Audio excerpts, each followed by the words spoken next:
It always felt like the kind of drama reserved for movies, a single night tearing apart an entire friend group. But not long ago, something happened that proved those stories can be all too real. One bachelorette party became the tipping point for a tight-knit group of friends who once felt unbreakable. There were 4 couples among us. The first had been married for 3 years and had a toddler. My wife, Mara, and I had been married for a year and a half.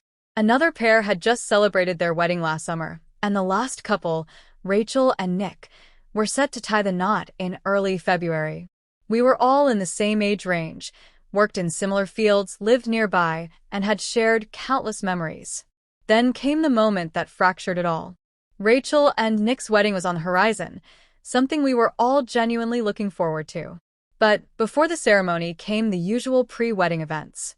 Bachelor and bachelorette parties, often debated, but for us, they were just a fun excuse to unwind.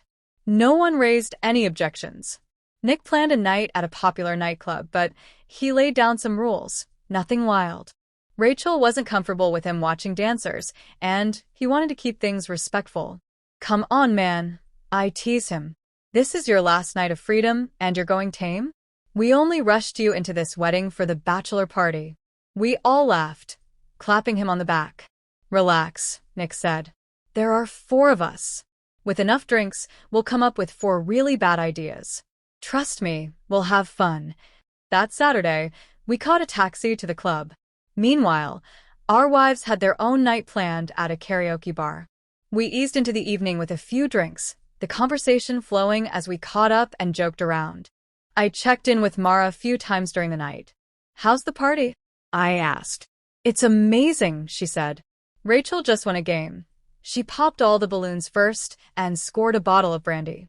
We're chasing champagne with it now." "Sounds like that bottle won't last long," I joked. "Nah, we're just getting started," she said with a laugh. "I've got to go before they drink it all." I hung up and told the guys that it sounded like the girls were having just as much fun as we were. But an hour later, when I called Mara again, I noticed her speech was slurred. Champagne and brandy had clearly taken their toll. "How's it going?" I asked. "Oh, everything's fine. We're good," she replied, but something about her voice felt strange, like she wasn't being honest. "You sure it's just the girls there?" I joked. "I swear I hear some guys in the background." She snapped back quickly. "No, it's just us. Only the girls." Then she hung up. After that, every call I made went straight to voicemail. I couldn't reach her again all night. Meanwhile, the guys and I kept enjoying ourselves, laughing, drinking, swapping stories from high school. We finally left the club around 3 in the morning. When I got home, Mara still hadn't returned. Her phone was dead. I fell asleep eventually, only to be jolted awake by the sound of her stumbling into the apartment. She wasn't trying very hard to be quiet. She knocked over a chair, then a side table as she fumbled through the dark. When I got up to check on her, she was a mess, completely drunk and barely able to get her shoes off. "Mara, why didn't you answer your phone?" I asked, steadying her as she swayed. She muttered something about her phone dying before collapsing onto the bed and immediately passing out. I was left standing there, wide awake and with a pounding headache. Sleep wasn't happening. I was in that rough hangover phase where even the bed feels hard and every sound is a hammer to your skull. I stumbled into the kitchen, grabbed a glass of water, and took some aspirin. Just as I swallowed the pill, my phone rang, so loud it felt like it sliced through my head. It was Nick. He sounded tense. "Is Mara home yet?" "Yeah, she just got in. Completely wasted." "Can I talk to her?" "She's out cold."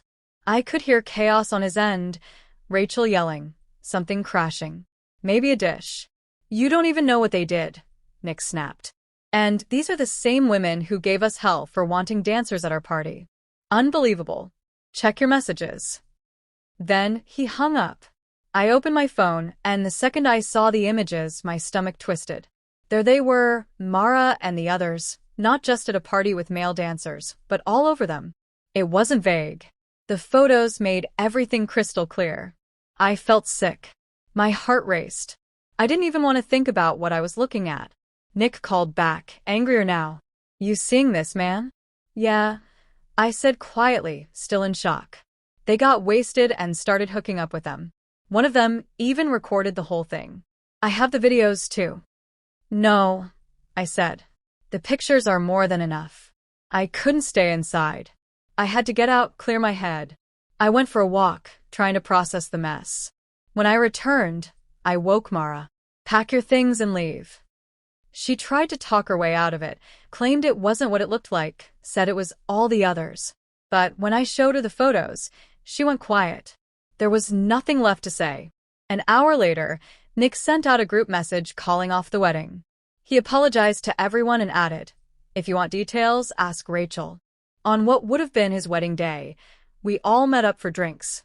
None of us were okay. We sat there, stunned, trying to understand how everything fell apart so fast. How do you get that drunk and lose all sense of right and wrong? Or was it always in them, just waiting for the chance? As we sat drinking, someone pointed out the obvious. We never even had a real bachelor party. So, in a dark twist of irony, we decided to throw one that night. Not for the groom anymore, but for a group of newly single guys, no longer bound by the promises we'd tried to keep. One wild night had wrecked 3 relationships at once. It was devastating. A single bachelorette party had ended everything.